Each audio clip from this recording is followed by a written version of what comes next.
It has been a minute. I think just a little bit over a week since my last review, because May has just been a bit slow to start. So my first review for May is Clown in a Cornfield. I saw bits and pieces of this trailer and I knew immediately that I wanted to watch it because it looked like it was going to be a darkly funny or a horror comedy type of movie, which I'm here for. I have enjoyed a few of them this year. Some of them that came out did not work for me at all, and I'm here to tell you, did this one work for me or not? Starting out with my positives, what stood out to me almost immediately about this movie are the shots. I think it's really well directed. There are a couple of really cool scenes that are kind of like a video within video, because we see the camera kind of transition from us watching the viewers and into watching the videos that are in this film. And I don't want to spoil what that is, because if you are like me and you don't really watch that many trailers, you were gonna be surprised at certain aspects of this movie. And one of the things was just how well directed it was, in my opinion. I think there's really beautiful editing in here and also beautiful establishing shots. It makes you kind of feel like you want it to be spooky season. Why didn't this come out in October? I don't know. But there is a stark contrast between having a spooky season atmosphere movie like this versus a movie like Until Dawn. If you saw my review for that, I was not very nice about that. That one felt like a ride at Halloween Horror Nights, but not in the good way. But in this one, it just felt a lot more immersive. You know, there's a creepy clown, there is a cornfield, there's a lot of bloodbath, a lot of bloodshed happening, and it felt like a fun slasher time. It felt very I felt immersed in it. It just makes me wish that this came out in October so I could really feel the effects of it. I really enjoyed the lead actress in this. She is playing a teenager who, I think she does fall within the angsty, angry teen, but it's not so over the board to the point where I'm annoyed with this type of character. I think considering the background, what her and her father have gone through in their lives with their family, it's understandable why she is the way that she is. And then considering the fact that they come into this town, it's understandable why she's feeling the way that she is, because there are just weird vibes coming from certain adults, and also even some of the other teenagers are just a little bit off. So she has reasons to feel just kind of antsy and angsty and kind of mad. But being that this is a horror film, she ends up being a kick-ass final girl. And those are the kind of final girls that I really like. You don't really want to root for characters who make dumb decisions, although it's gonna happen here and there, because that's just the nature of films. If people don't make some dumb choices, there wouldn't be conflict, there wouldn't be a story. But I like it when the final girls are just kind of like feisty and they're scrappy, and they try to come up with ways on how they're gonna survive the night, and she definitely does that. And when it comes to the other teenagers in this movie, it's a slasher movie, so I don't think it's a spoiler by me saying that some of them do die. I won't tell you who. And when some of them die, I truly felt bummed out, because I felt like I wanted to spend more time with the characters.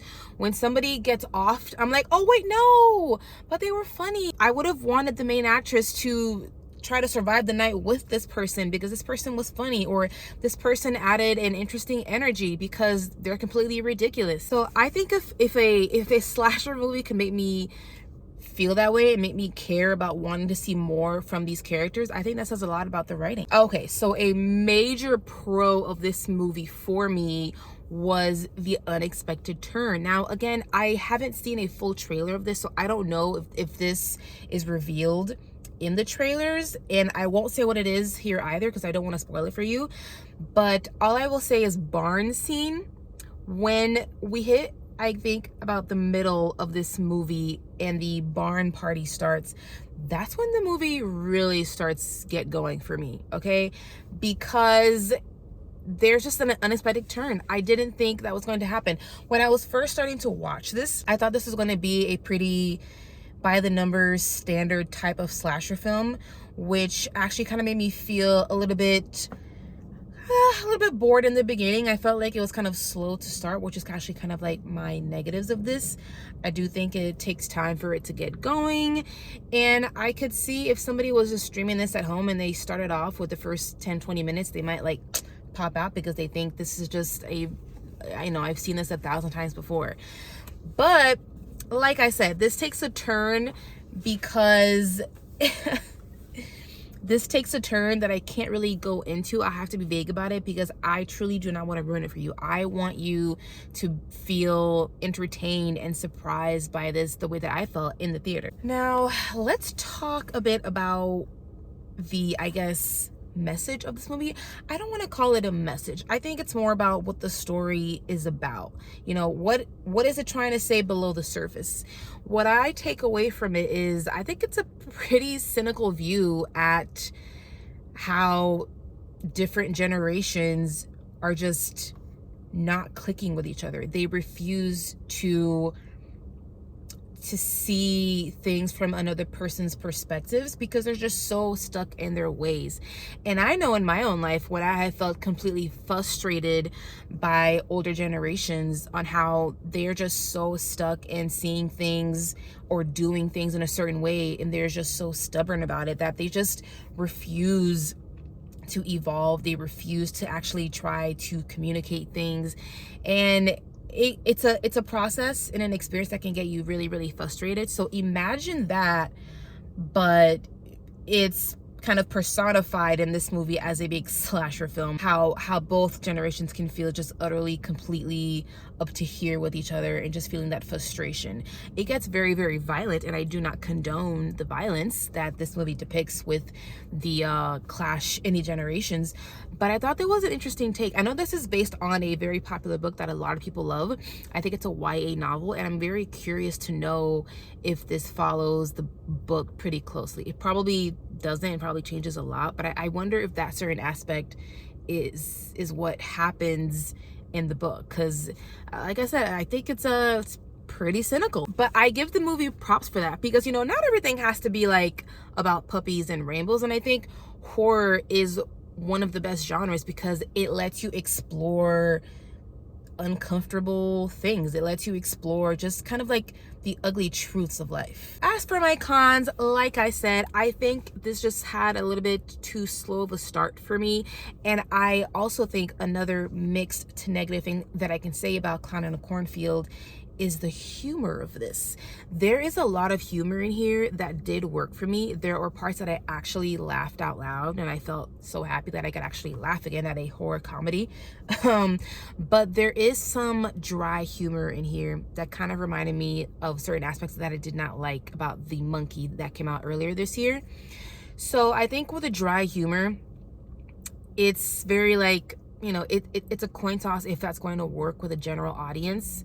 So I think if you have more of a dry humor, you might appreciate that and then like that.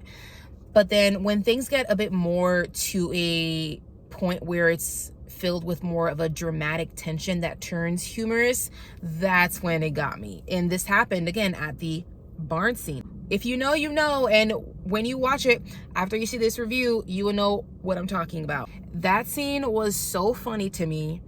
I loved the dramatic tension because you as the viewer in the audience, you know exactly what is going on in that scene, but the characters in the movie have no idea what is actually going on and what they're experiencing. Another con, I guess, is for the certain reveals, because, you know, this is a slasher film, so there is a kind of a whodunit aspect to this.